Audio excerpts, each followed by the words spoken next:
Hola, soy Marina Eva Cabeza, Yo soy Noelia Ojeda. doctoranda de la Universidad de Córdoba, y venimos a presentar nuestra comunicación titulada Articulación de los roles de género en Why Women Kill, ¿por qué matan las mujeres? March Cherry 2019, entre la perpetuación y la transgresión. Iniciaremos nuestra comunicación con la introducción. ¿Por qué matan las mujeres? Fue estrenada por CBS All Access en 2018 y traída a España posteriormente por HBO Max. En ella se narra la historia de tres matrimonios, de tres mujeres, en tres épocas diferentes: la década de los años 60, los años 80 y de la actualidad. Así, muestran las complejidades en las que se tienen que enfrentar las mujeres en sus respectivas épocas, tanto en la esfera pública como en la privada, y especialmente en lo que concierne a sus relaciones sentimentales. La serie resulta interesante por mostrar claramente la evolución de los roles de género a lo largo del tiempo y la influencia de cada época de cara a entender el mundo y las relaciones, especialmente desde la perspectiva de las mujeres. Esta serie, que se mueve entre el drama y la comedia, está dirigida por Marc Cherry, director de otras ficciones televisivas como Mujeres desesperadas de 2004 o Criada y malvada. Todas ellas tienen como nexo común el gran protagonismo de los personajes femeninos y el trabajo de los roles de género. Como objetivo, con este estudio nos planteamos analizar cómo operan los roles y estereotipos de género en los personajes femeninos de la serie, que dan cuenta, a su vez, de las ideas de la mujer en cada momento. Por otra parte, pretendemos entender la evolución de los papeles que juegan en el espacio privado y público los personajes femeninos. Y asimismo estudiaremos las interacciones y relaciones de las protagonistas con otros personajes, que dan cuenta del cambio en las formas de relacionarse entre ellas. Respecto a la metodología empleada en el presente estudio, partimos de un enfoque cualitativo. En este sentido, el estudio parte de la revisión documental y bibliográfica de los autores y autoras que previamente han trabajado las cuestiones que aquí tratamos. Del mismo modo, tras el visionado de la serie, analizamos cuestiones narrativas, visuales y estéticas dirigidas a conocer cómo operan los roles de género y los estereotipos de género en los personajes femeninos de la serie. Por otra parte, destacamos la importancia de los estudios culturales y estudios de género para elaborar nuestro análisis. En el caso de los estudios culturales, debemos destacar que, tal y como apunta Isabel Clua, estos se centran en el estudio de textos y prácticas culturales teniendo en cuenta sus implicaciones ideológicas y cómo esto opera en el producto, consumo y recepción de la obra. Por otra parte, nos basamos en los estudios de género, que estudian la construcción de las identidades socialmente definidas como femeninas o masculinas y su repercusión y presencia en los ámbitos como la economía, la cultura o la política. También tenemos muy presente las teorías posfeministas a la hora de hacer frente al análisis de la obra escogida. Así, creemos importante tener en cuenta los postulados de Rosalind Hill y cómo el mundo media está especialmente relacionado con el capitalismo y el consumismo, y cómo los modelos neoliberales influyen en la realización de los productos culturales. Aunque no trabajaremos esta cuestión en esta exposición, sí trataremos algunos de estos aspectos relacionados en el texto final. Varios son los puntos a tratar en el contexto. Diferentes autores, tal y como recoge Martín Valera, sitúan y clasifican la serie de televisión en diferentes edades. Para la misma autora, la tercera edad de oro arrancó en 1999 y se desconoce su conclusión. Esta estaría marcada por el acceso a Internet y el auge de las plataformas de vídeo a demanda, destacando Netflix o HBO Max, entre otras. Estas formas de producción generan, a su vez, una forma de consumo masivo que posibilita el fácil acceso del público en general a todo tipo de contenido y cuya implicación influye en la difusión, recepción y producción de obras. En este sentido, las series elaboradas en este periodo se caracterizan por alcanzar más fácilmente la calidad técnica y temática, o la involucración directa o indirecta de las series en debates de actualidad, como los que conciernen al movimiento feminista.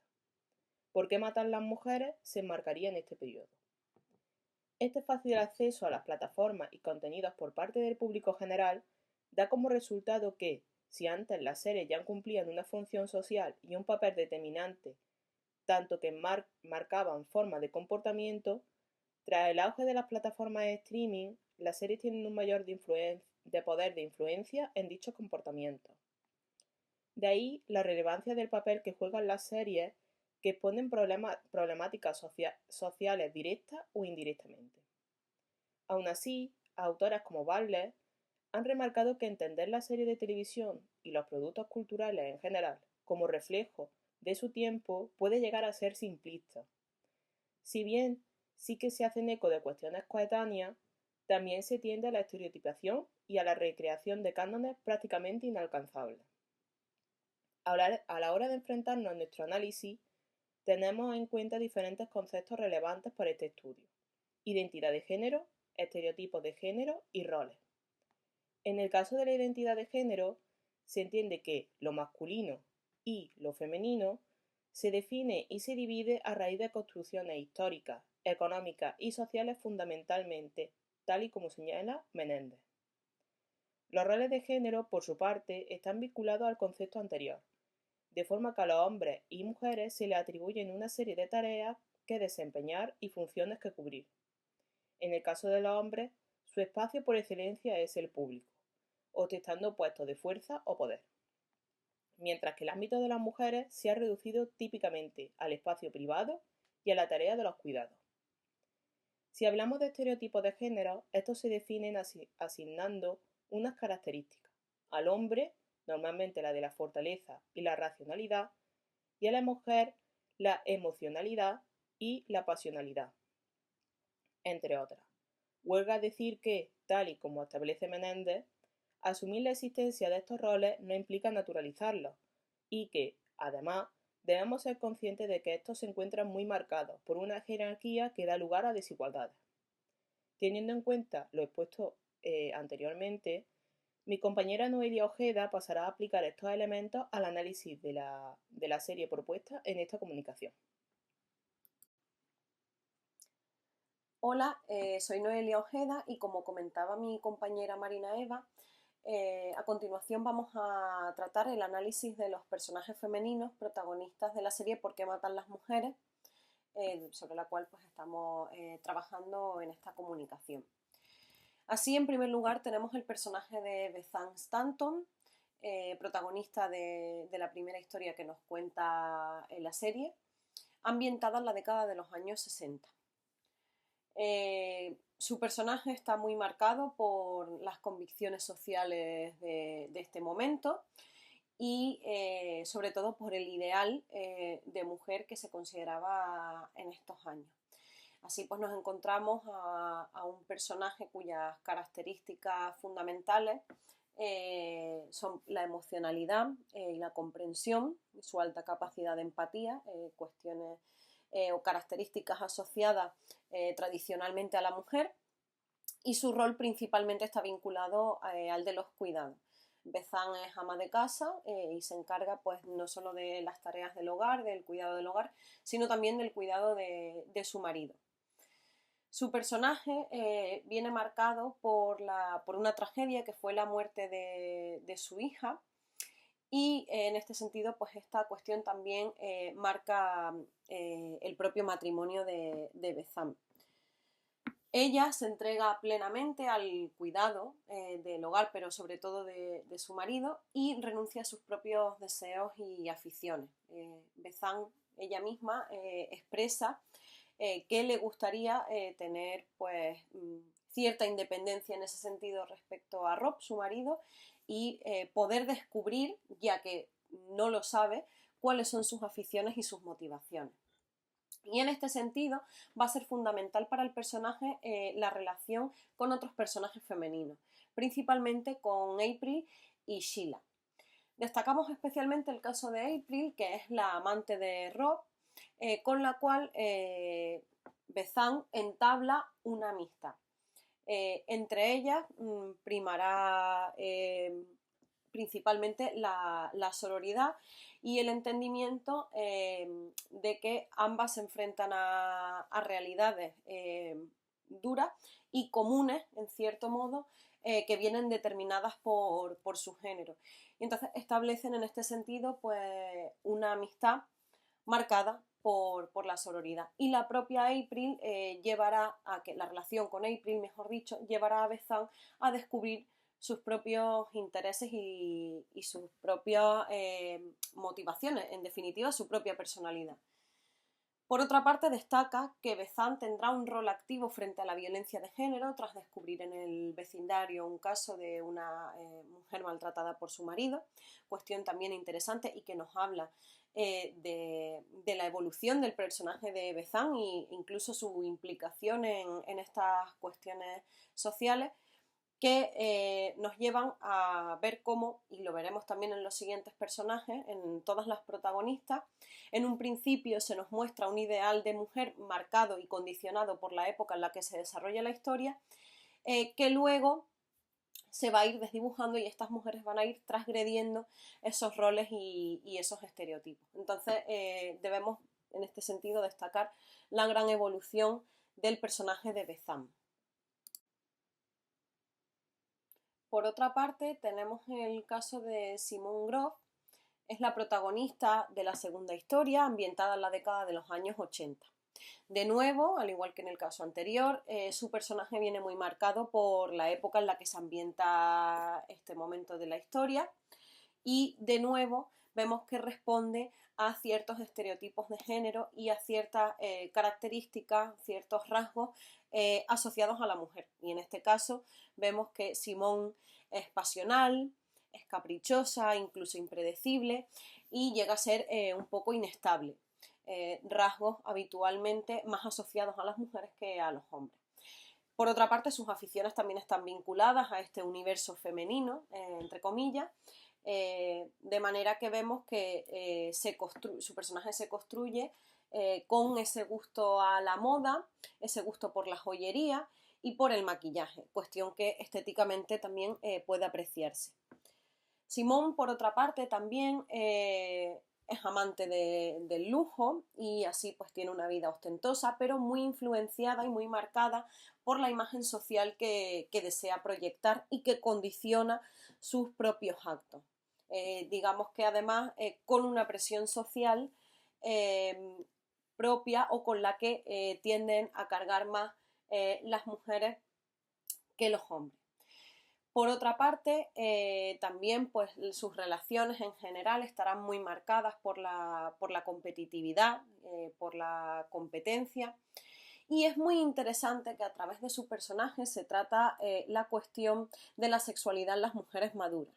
Simone, en este sentido, pues mantendrá relaciones con un joven de 18 años, cuestión que puede ser debatible, pero sin duda pues se trata el hecho de que las mujeres maduras pues también sienten deseo y también mantienen vidas sexuales activas, cuestión que en la pantalla llega a ser tabú, aunque cada vez menos.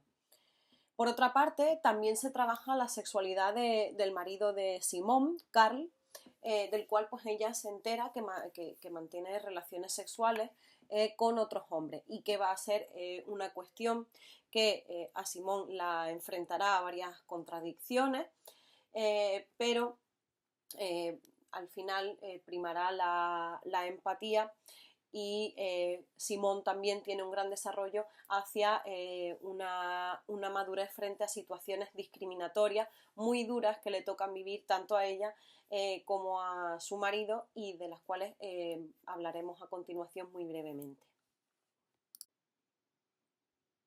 Finalmente tenemos el caso de Taylor Harding, que es la protagonista de la última historia que cuenta la serie, ambientada en la actualidad, en el momento en el que se estrenó la ficción. Y ya vemos que Taylor rompe parcialmente con los estereotipos de género, si bien en los personajes anteriores pues también hemos ido viendo esa evolución hasta llegar a Taylor. Así pues se nos muestra a un personaje independiente emocional y económicamente, es racional y es resolutiva, atributos que hasta el momento en la serie solo se le habían atribuido a los hombres prácticamente. También destacamos que es un personaje racializado y perteneciente al colectivo LGTBIQ+, poco representado hasta este momento en las otras historias de la serie. Y por otra parte, pues también se nos presenta a un personaje con gran éxito laboral.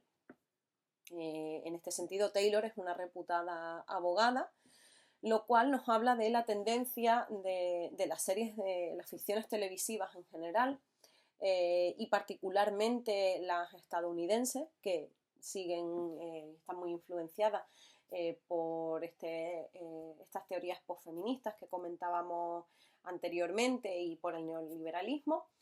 Y así se nos tienden a representar personajes femeninos que se empoderan a través del trabajo, teniendo pues puestos y cargos de responsabilidad, lo cual pues lleva a generar nuevos modelos de mujeres en esos ámbitos que hasta entonces pues no se había dado.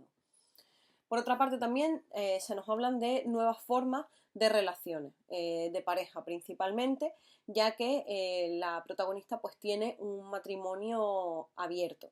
Nos habla en este sentido pues de que no es la monogamia no es el único modo de relación posible, y que pues en las anteriores temporadas tampoco habíamos visto. Por otra parte, también se da una naturalización, una normalización, podríamos decir, de las relaciones sexuales, y en este sentido pues hablamos más de la expresión de cuestiones como el deseo o el consentimiento, o hablar abiertamente de lo que desean los personajes involucrados, ¿no? A lo largo de esta historia concreta de la serie, y que nos hablan también pues de la influencia de la sociedad en esta representación concretamente en esta historia de la serie. También aún así tenemos contrapuntos, como es el caso de Jade, que pues es un personaje que sí que tiende más a la estereotipación, en el sentido de representar de nuevo pues a una mujer emocionalmente más dependiente, una mujer que llega a ser también muy inestable y pues más centrada en las labores de cuidado y de atención de los cuidados domésticos, frente al personaje de Taylor, que su desempeño se da más en el ámbito público que en el ámbito privado del cuidado del hogar. Si bien aún así, como decíamos anteriormente, Taylor en muchas ocasiones debe asumir un rol maternal con Eli, su pareja. Aunque se nos quedan muchas cuestiones en el tintero que ya abordaremos en el texto final, como la cuestión también de la masculinidad y la evolución de esta a lo largo de los diferentes momentos que nos muestra la serie, sí que nos debemos quedar con una serie de ideas que voy a comentar a continuación. En primer lugar, esta serie muestra la concepción de mujer ideal según los cánones de cada momento, de cada época que se nos muestra. Sin embargo, este ideal se va deformando conforme el personaje va evolucionando y va rompiendo, va transgrediendo ciertos roles o estereotipos asignados por su cuestión de género. Por otra parte, también se da una construcción, una concepción de los personajes marcada por los avances sociales, por el contexto, y en el caso de las mujeres pues viene determinado también por las diferentes conquistas del movimiento feminista de cada época, que va repercutiendo en la concepción de los personajes femeninos de estas 3 décadas que se nos muestra. Por otra parte, también debemos destacar, como comentábamos anteriormente, notables diferencias en los personajes masculinos y cómo se va reformulando la idea de masculinidad, cuestión que es muy interesante, pero que trataremos en el texto final. Y también, pues esta serie se hace eco de los nuevos tipos de relaciones de pareja y de amistad, especialmente pues desde el ámbito de la mujer, ¿no? Concebido desde el ámbito de las mujeres. Muchas gracias por vuestra atención, esperamos que haya sido de vuestro agrado nuestra presentación y para cualquier duda o cuestión les dejamos nuestros correos electrónicos.